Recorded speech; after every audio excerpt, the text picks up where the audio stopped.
तो अब कुछ ही सेकंड में आपको आपकी कंप्यूटर स्क्रीन के मतलब मोबाइल स्क्रीन के ऊपर एक फोटो दिखेगी। उस फोटो को देख के आपको बताना है कि क्या आप इस बंदे को पहचान पाए, और ये रही आपके स्क्रीन के ऊपर वो photo.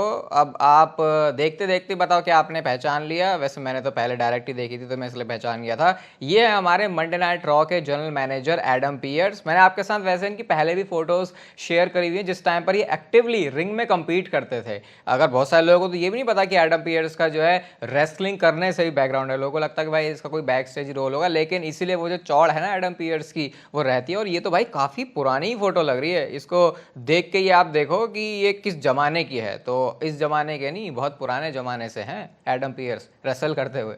Okay, hello chatters, my name is Rohit and you are watching wrestle chatter. Welcome है गाइस आपका वॉइस ऑफ रेसलिंग के एक और नए एपिसोड में। और इससे पहले कि हम अपनी चटपटी बातों के ऊपर आए, वाइड 6 की A to Z पूरी स्टोरी लाइन, ये ब्रॉन स्ट्रोमैन का इसमें क्या रोल है, क्या स्टोरी लाइन स्लो है, ब्रे वाइट की लेगेसी, चैंपियनशिप्स के लिए कब compete करने वाले हैं, और ये Roman Reigns, Randy Orton, Seth Rollins, इस लेवल के सुपरस्टार के साथ भी इनकी फ्यूड, पूरा सिर्फ एक एपिसोड, सारी आपको इसमें डिस्कशन, सारी बातें पता चल जाएंगी। स्पॉटिफाई के ऊपर एपिसोड आ चुका है, लिंक डिस्क्रिप्शन में। थैंक यू आपके सपोर्ट के लिए। हम स्पॉटिफाई पर हैं ऑफिशियली इन द चार्ट्स, तो उसके लिए आपका बहुत बहुत धन्यवाद। आप चाहो तो अभी एपिसोड सुन सकते हो या फिर इस वीडियो के एंड में वो बटन दिख जाएगा, उस पर क्लिक करके भी सुन सकते हो। बस वाइड 6 की स्टोरी लाइन के बारे में सब कुछ आपको समझ में आ जाएगा। सबसे पहले हम लोग बात करते हैं मंडे नाइट रॉ की व्यूअरशिप के बारे में। तो मंडे नाइट रॉ की व्यूअरशिप अच्छा रॉ का एपिसोड होने के बावजूद भी घटी पड़ी है, 4% ये घट गई है। इस हफ्ते मंडे नाइट रॉ की व्यूअरशिप आई है 1.669 मिलियन व्यूअर्स। रिसेंटली मेरे से काफी ये व्यूअरशिप वाली चीजें मिस हो रही हैं, क्योंकि कुछ ऐसा बहुत खास भी नहीं लगता मुझे, तो वो नंबर्स में क्या ही बोलूं। बट ये थोड़ा अजीब लगा कि भाई रॉ का एपिसोड तो बढ़िया था और उसके बावजूद जो नंबर्स हैं वो तो नीचे आ गए। पिछले 1-1.5 महीने की ये सबसे बेकार मंडे नाइट रॉ की व्यूअरशिप, मतलब नंबर कुछ ऐसा है। वो भी तब जब सबको ये पता था कि ड्रू मैकिंटायर आ रहे हैं, रिया रिप्ली का रिटर्न हो गया तो वो आज शो पर होंगी, लेकिन फिर भी लोगों ने इतना इंटरेस्ट दिखाया नहीं है। बट इतने ज़्यादा इस चीज़ को स्ट्रेस नहीं करते। ये एक बड़ा इंटरेस्टिंग जो है स्टैट है जो कि आप देख सकते हो यहाँ पे इस ट्वीट में। 15 जुलाई 2019 ये वो टाइम है जब फील्ड ने अपना मंडे नाइट रॉ में डेब्यू किया था। और मुझे अभी भी याद है ये वाला एपिसोड, कैसे रिंग में फील्ड को देख के लगा था कि अरे भाई ये बंदा इन पर्सन भी, मतलब फिजिकली रिंग में अपीयर हुआ है। वो कितना वाव फैक्टर था। और अब 15 जुलाई को ही जो मंडे नाइट रॉ का एपिसोड अब गया है, यहाँ पे वाइड 6 ने भी अपनी जो इन रिंग अपीयरेंस है, मतलब इन रिंग अपीयरेंस मतलब कि वैसे कि हाँ रिंग में आए हैं, ये पूरा एक फैक्शन की तरह इन्होंने कुछ उसको दिखाया है, तो वो चीज़ हुई है। तो क्या इसी चीज़ का ही वेट कर रहे थे? अगर है तो अच्छी बात है। और बाकी इस स्टोरी लाइन के बारे में ज़्यादा अब मैं शायद वीडियोज़ में नहीं बोलूँगा, क्योंकि उस एपिसोड में सब कुछ डिटेल में बता दिया है। 100 दिन हो चुके हैं भाई बहुत सारी चीज़ों को। सबसे पहले तो कोडी रोड्स को चैंपियन बने, डेमन प्रीस्ट को चैंपियन बने, और बेली के पास चैंपियनशिप आए हुए, और चौथी चीज़ रोमन रेंस को WWE से गायब हुए अब पूरे 100 दिन हो चुके हैं, क्योंकि रेसलमेनिया को हुए भी 100 दिन हो चुके हैं। अब इन 100 दिनों में रोमन रेंस को मिस तो बहुत किया है, लेकिन यार ये मेरे को कोडी रोड्स और डेमन प्रीस्ट के बारे में एक बात बोलने का मन कर रहा है। मेरे को डेमन प्रीस्ट बेटर चैंपियन लगे हैं अगर मैं इसको कंपेयर करूं कोडी रोड्स से। और आपको पता है मैं कभी भी कोडी रोड्स के मैंने बायस हो के कभी भी ज़्यादा कुछ ओपिनियन नहीं दिया है। मतलब कभी कभी हर किसी का बायस होता है तो यार हो जाता है, लेकिन मेरे को लगता है अगर मैं बिल्कुल न्यूट्रल होकर बोलूँ तो डेफिनेटली डेमन प्रीस्ट का जो रन है वो कोडी रोड्स से बहुत बढ़िया रहा है। और यहाँ पे ये कंपैरिजन इसलिए हो रहा है क्योंकि एक के पास वर्ल्ड चैंपियनशिप है जो कि उस ब्रांड का मेन टाइटल है, और एक के पास अनडिस्प्यूटेड चैंपियनशिप है जो कि उस ब्रांड का टाइटल है। और स्पेशली ज़्यादा प्रेशर भी था कोडी रोड्स के ऊपर। मुझे लगता नहीं है यहाँ पे कोई ये सवाल भी बनता है, सबको ही पता है कि डेमन प्रीस्ट का जो रन है वो बेटर रहा है। या अगर कोडी रोड्स के बारे में अगर आपकी कोई दलील है तो डेफिनेटली आप कमेंट सेक्शन में दे सकते हो उसे। नेक्स्ट बात करते हैं जे ऊसो के बारे में। और सबसे पहले तो मैंने एक कमेंट पढ़ा कि एक शादीशुदा बंदा और दूसरा शादीशुदा बंदा एक ऐसी बंदी के पीछे भाग रहा है जो कि ऑलरेडी कमिटेड है। यहाँ पे बात हो रही है डोमिनिक मिस्टीरियो की, जे ऊसो की। अभी जे ऊसो कैसे भाग रहे हैं वही बताऊंगा, और बाकी बात ये रिया रिप्ली के केस में हो रही है। तो जे ऊसो ने तो पहले ही बोला था कि जो मामी है वो सिंगल है, रेडी टू मिंगल है। उसके बाद जो उन्होंने बात बोली, और मंडे नाइट रॉ के ऑफ एयर जाने के बाद भी एक इंटरव्यू में वो क्या बोलते हैं कि रिया रिप्ली अगर तुझे अपना दुख दर्द रोना हो तो एक शोल्डर तुझे मिल जाएगा। उसके बाद यही बोलते हैं कि आराम से अपनी कहानी हम आगे बढ़ाएंगे, हम वॉफल हाउस में जाएंगे, और वो खाने पीने की बातें कर रहे हैं वहां पे। और ये अचानक से जे ऊसो इसमें कैसे आ गए मुझे समझ में नहीं आ रहा। बट डेफिनेटली ये उस तरीके से बिल्कुल भी नहीं जाने वाला। अगर आप सोचोगे यार जे ओसो भी इसमें मिक्स में आ जाएंगे, तो मुझे बिल्कुल नहीं लगता है कि डब्ल्यूडब्ल्यूई जे ओसो के कैरेक्टर के हिसाब से वैसा कुछ करने वाली है। बट ये बड़ा फनी और इंटरेस्टिंग है कि जे ओसो अचानक से इसमें कैसे कूद पड़े। कुछ ना कुछ स्टोरी तो ये दिखाएंगे जो भी हमको आगे मंडे नाइट रॉ से पता चलेगी। बाकी समर स्लैम के बारे में जो ऑफिशियल है मैच उसको कर दिया गया है लिव मॉर्गन और रिया रिप्ली के बीच में विमेंस वर्ल्ड चैंपियनशिप के लिए। बट उससे पहले आपको ये भी बता देता हूं कि अभी भी 100% ऐसी रिपोर्ट्स आई है रिया रिप्ली के बारे में कि वो कंफर्म मतलब क्लियर नहीं है रेसलिंग करने के लिए, कंपीट करने के लिए। इसलिए डब्ल्यूडब्ल्यू अभी थोड़े एंगल्स को अवॉइड ही करने वाली है उनके लिए, ताकि मतलब उनका जो पहला मैच है वो समर स्लैम में ही जाके होगा, ऐसा पीडब्ल्यू इनसाइडर का कहना है। वैसे भी क्या ही फर्क पड़ता है, अगर थोड़े बहुत मुक्के वुक्के पटकी वटकी दे दी तो वही काफ़ी है। और मैच तो उनको तभी करना चाहिए क्योंकि इसलिए वो जो रेयर फैक्टर है वो बना रहेगा कि मामी का रिटर्न हुआ और उसके बाद जो सीधा पहला मैच है वो लिव मॉर्गन के अगेंस्ट चैंपियनशिप के लिए और समर स्लैम में। एक बहुत इंटरेस्टिंग चेंज डब्ल्यूडब्ल्यू ने किया है इस समय, और वैसे तो हो सकता है आपको बोरिंग लगे, लेकिन डब्ल्यूडब्ल्यू की वो कोर वाली नॉलेज चाहिए, तो ये बड़ी इंपॉर्टेंट बात है।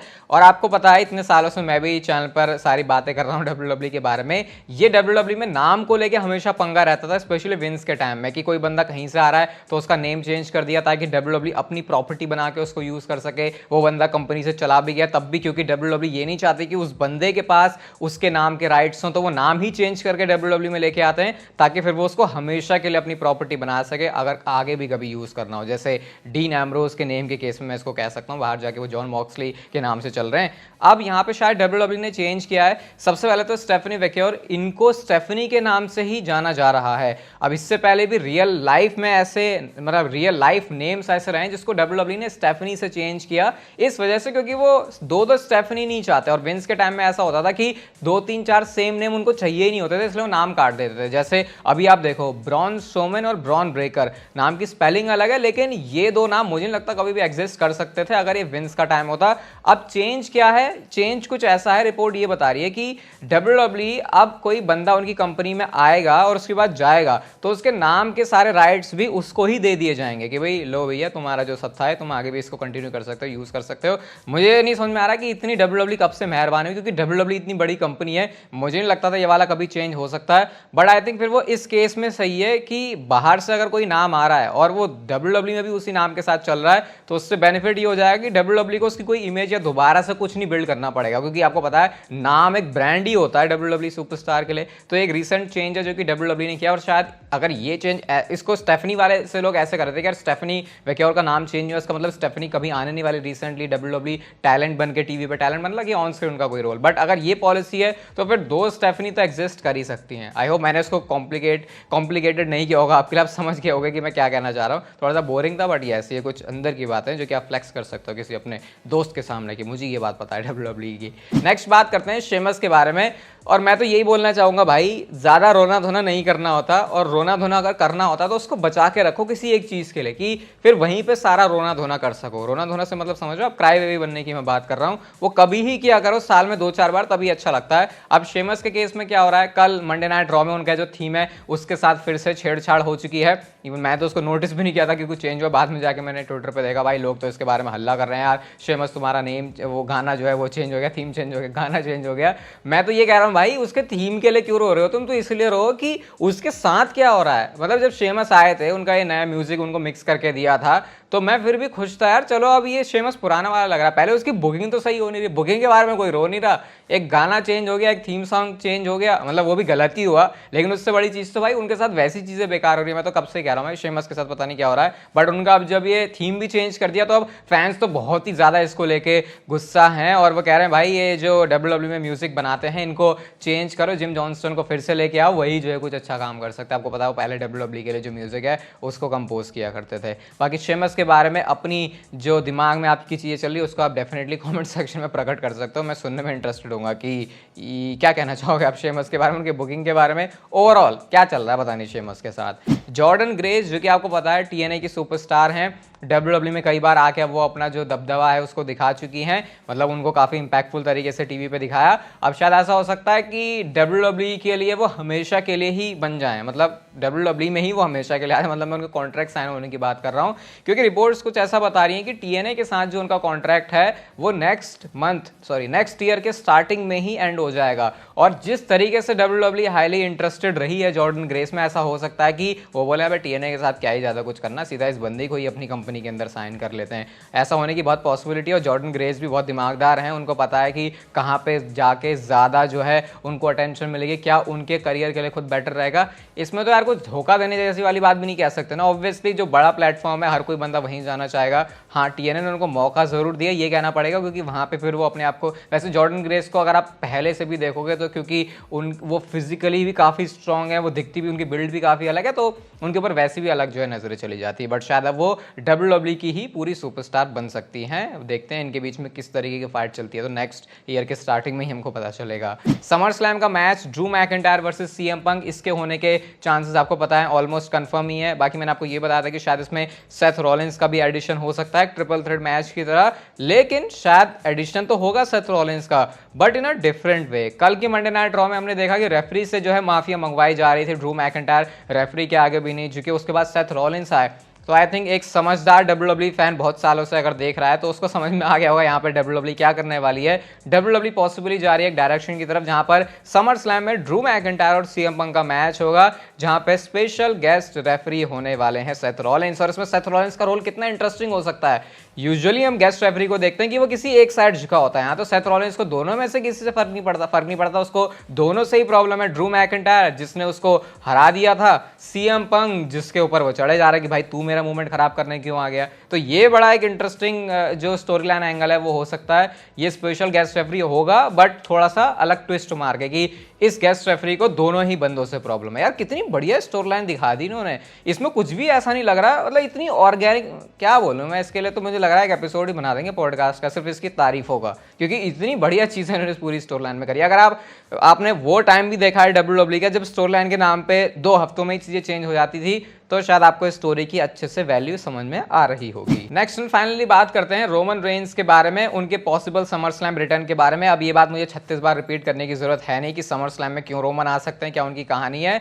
बट एक ऐसी चीज जो कि डब्ल्यूडब्ल्यूई करने वाली है रिवर्स में। अभी तक हम लोग क्या सोच रहे थे कि सबसे पहले जे ऊसो की एंट्री होगी इस बैड ब्लड लाइन की स्टोरी में, जे की होगी या जिमी की होगी, दोनों ऊसोस आएंगे, उसके बाद जब जरूरत पड़ेगी एक और बंदे की तो रोमन रेंस की एंट्री होगी। लेकिन पॉसिबल वो सारी चीजें उल्टी घूम सकती हैं कि जे और जिमी तो हैं, उसके बाद रोमन रेंस नहीं आ रहे, बल्कि तीनों के तीनों सुपरस्टार ही एक साथ आ रहे हैं, एक फैक्शन की तरह, अपनी ब्लड लाइन की तरह। और उसके बाद फिर हमको उल्टे में दिखाएंगे ये कि पहले रोमन, जिमी और जे आ गए साथ में, इन्होंने सीधा आके जो है बैड ब्लड लाइन के ऊपर धावा बोल दिया, एंड देन हमको उसकी बैक स्टोरी दिखा रहे हैं कि आखिर ऐसा क्या हुआ कि रोमन रेंस, जे ऊसो और जिमी ऊसो सेम पेज पर आ गए। क्योंकि रोमन और जिमी, ये तो मैं कह सकता हूँ थोड़ा साथ में रह सकते हैं, क्योंकि भाई ये दोनों उल्टे ही काम कर रहे थे इससे पहले, जे ऊसो लेकिन पूरे बेफेस बन चुके थे। तो फिर ये हमको बैकवर्ड में स्टोरी दिखाएंगे कि ऐसा क्या हुआ कि रोमन, जे और जिमी आएंगे ऑपोजिट, जो कि हम सोच रहे थे कि पहले ऊसोस आएंगे और उसके बाद रोमन रेंस आएंगे। और